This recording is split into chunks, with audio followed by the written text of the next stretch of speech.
Terminator was an idea that I had when I was in Rome. I was just sitting around basically in my hotel room. I was in fact sick at the time. I had real high fever.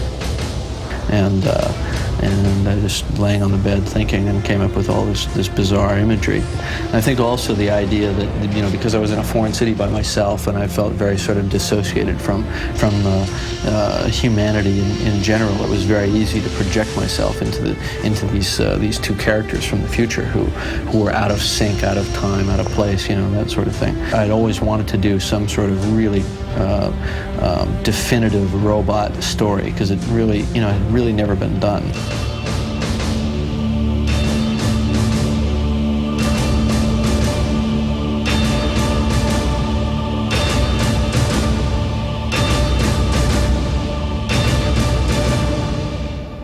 What did you think when you first got the script for T1? I mean, because they wanted you to read for the other guy, right? So you read it thinking about the other guy, or, you know, about Reese? Do you remember what you were thinking when you read it? The more I read the script, the more I remember I got fascinated by the Terminator. Bad guy. The bad guy, right. Which I thought was the real cool guy. Your clothes. Give them to me. What he loved was the story, and what he especially loved was everything that Terminator did. We were talking about along the lines of me playing the heroic character. Right, because that's what I thought you were coming in for. And the funny thing was, when I went to that lunch, I didn't see that as you know, in the back of my mind, I was thinking the Terminator, you were thinking the Terminator, but we sit and we have this polite lunch because we've never met each other, and neither one of us mentions it, right? And then we both go back to our guys and say, Terminator, you know. You then did something really smart. You sent over to my office your painting that you did of Terminator. Right. You embraced actually with my face on it. Right. And with holding the 45 or like this across the chin like this. And I looked at this painting and I said, I am the Terminator. I'm going to make this call now. Right. And I called Lou, my agent, right away, and I called you and I said, I want to play the Terminator. Yeah. And then the deal was made. What changed was that the original concept as written, and the script didn't change at all, not a single line of dialogue was changed, but the visual concept was that the Terminator was this anonymous character who could walk out of a crowd, just one face in the crowd, could walk up and kill you for no apparent reason except for what your life would mean in some future time. And that concept changed because Arnold doesn't vanish into a crowd. It took on a slightly more hyperbolic visual style. It was a little larger than life. It still played sort of realistically, but it became more nightmarish, and you always knew he wasn't quite human.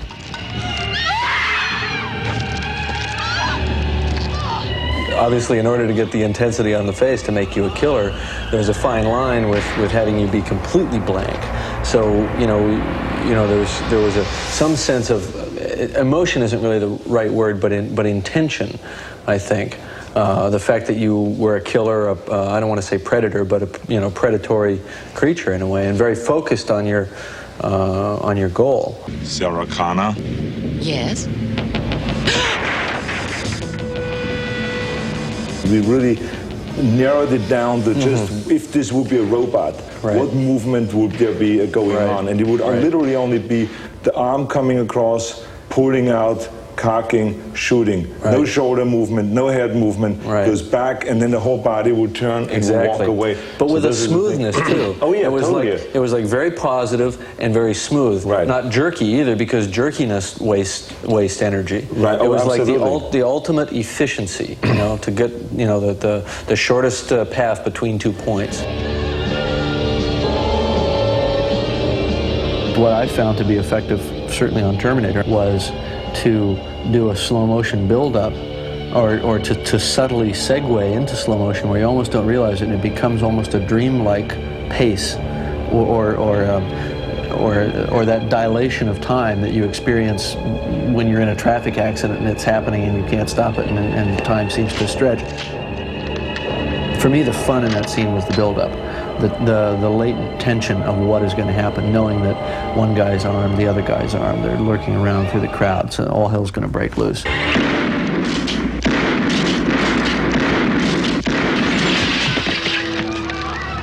Come with me if you want to live. Remember the first day we shot the scene where you're driving through the parking garage in the police car that you've stolen, and you're looking for them. And on that first day we got together and we talked a little bit, and we worked out some physical behavior like a shark, you know, kind of the way it moves back and forth looking for prey. And then you came up with the idea of moving your eyes, then moving your head to follow the eyes, then moving the eyes back and moving the head back. So it became almost like a surveillance camera. And the funny thing was, it didn't really get real to me until the next morning in dailies. And I saw that close-up and I went, this is working great. That nobody has ever seen this before. I'll be back. When writing I'll Be Back, I didn't think that that line would play funny at all, because you almost have to see the movie to know that he's coming through the door with the car. I figured that that would be a line for people who were seeing the film again, which obviously Terminator is one of those movies that people see over and over, so it works like that. But you know what? It worked even when people hadn't seen the movie before, because they could just guess what your version of coming back was going to be. You know what I mean? By that point, they were in sync with the picture, and the picture was working.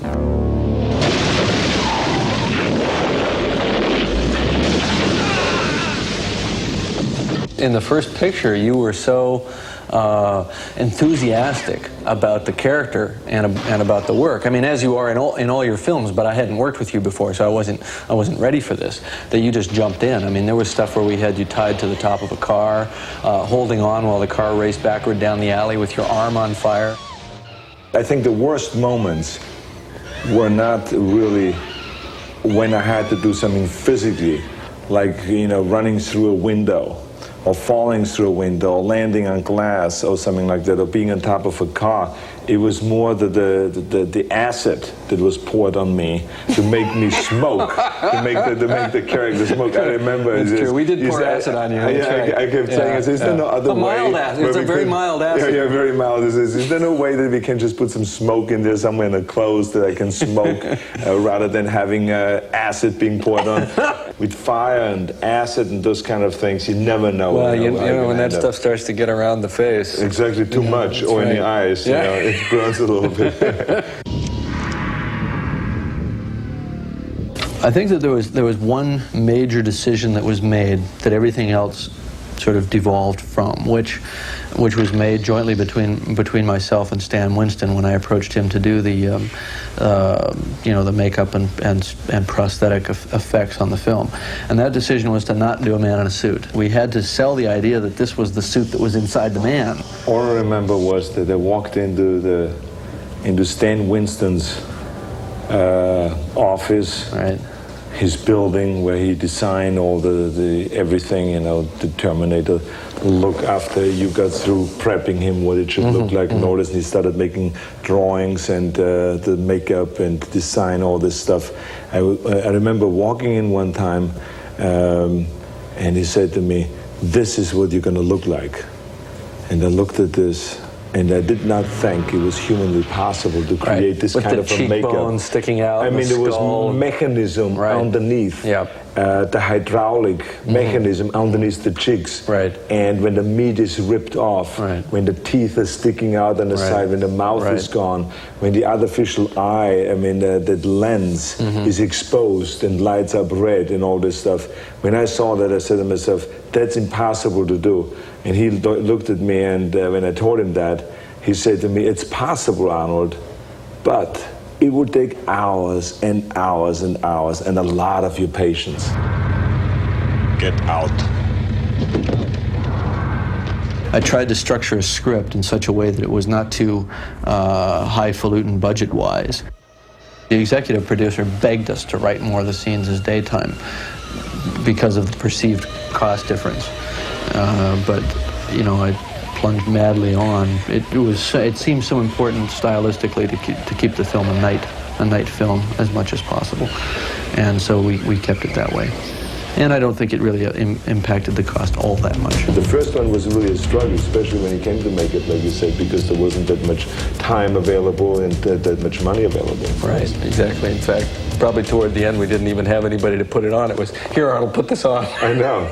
We were going out on our own, shooting previous scene. You remember punching into the window? We went out and stole shots. At the end, remember, we got a crew of like 3 people together and went out and did some close-ups of you. You held the camera. Yeah. I had to put the special thing on it and take on my gloves, put my clothes on. There was no one from wardrobe there. Right. I had my clothes in the back in the trunk of the car, pulled it out, I put on the jacket of Terminator, and you said, quickly, before the police comes, walk across the street and just punch in the window.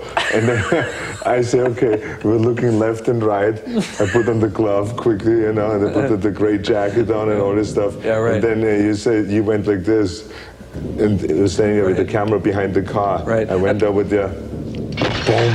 You know, says, okay, let's move on to the next location. This worked. What was funny is that all of that, you know, kind of scrambling around to do that, it didn't occur to you to ask me, what do you mean punch in the window? I know. What do you mean punch in a glass window? Exactly. It's just like, do it, you know. You still don't get it, do you? He'll find her. That's what he does.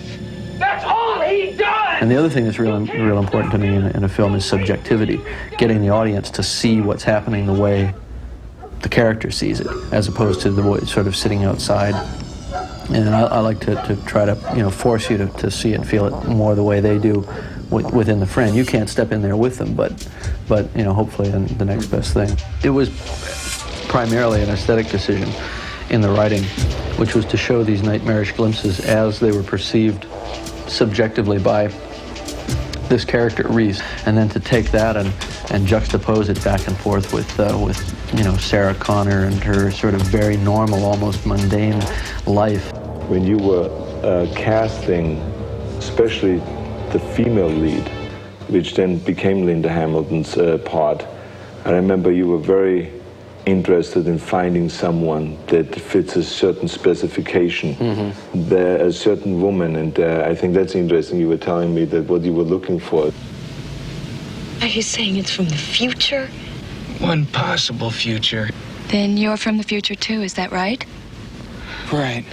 Right. Well, it's interesting that we cast Linda, and she was right for the first picture, and she wasn't she had to have some strength, but when you first saw her, she had to seem to be kind of an everyday person and vulnerable, and the kind of person who was really almost a victim in a way. Right. And at the end, that strength emerges. Move it, Reese! On your feet, soldier! On your feet! First, she was this soft, nice, feminine girl that was working there in this restaurant, right? And you know, just having a great time, being one of those young girls that was out there having a good time. And then, as she became the victim, and as time went on, and she realized what her mission was, she became harder and harder. Exactly. And in the end, she was really tough. You really got the feeling this woman has changed, and she's ready to take on this challenge. You're terminated.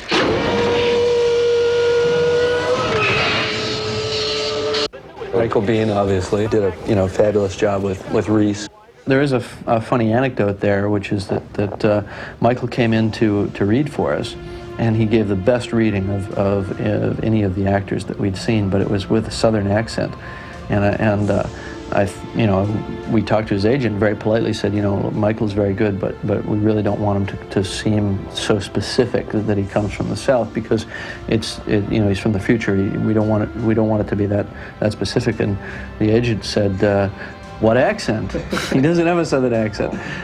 It turned out that he'd been reading for Cat on a Hot Tin Roof the morning, you know, that morning of the reading, and he hadn't shaken the accent. No. Run! So he gave another great reading minus the accent, and that's when we cast him. I came across time for you, Sarah. I love you. I always have.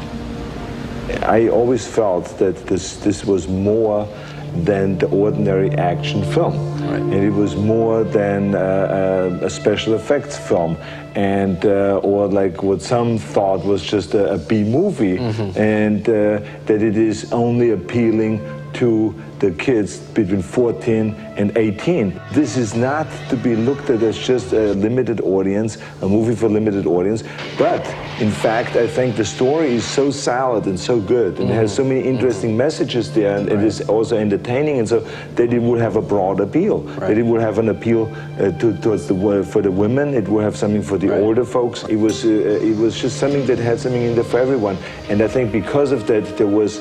After the movie was gone from the theaters, then when it came on television, it was 10 times as big, the ratings and how many people saw it. And then when the video came out, it was like a mushrooming effect there. And I think that's what eventually led to the belief that we must do a second Terminator. It's funny that every year that went by that we didn't make the sequel, the demand for the sequel got greater. Exactly. Yeah. And that's why you and we got together periodically and started working on a plan and mapping out times to keep a certain time period blocked out so we can go and eventually down the line. Actually, you'd call me up about once every 6 months and say, so how's it going on? No, you'd talk about other things for about 5 minutes and then, so how's Terminator 2 going? That's right, yeah. So I mean, anyway, so that was, we were fortunate enough that it did come together and that we did make a second Terminator.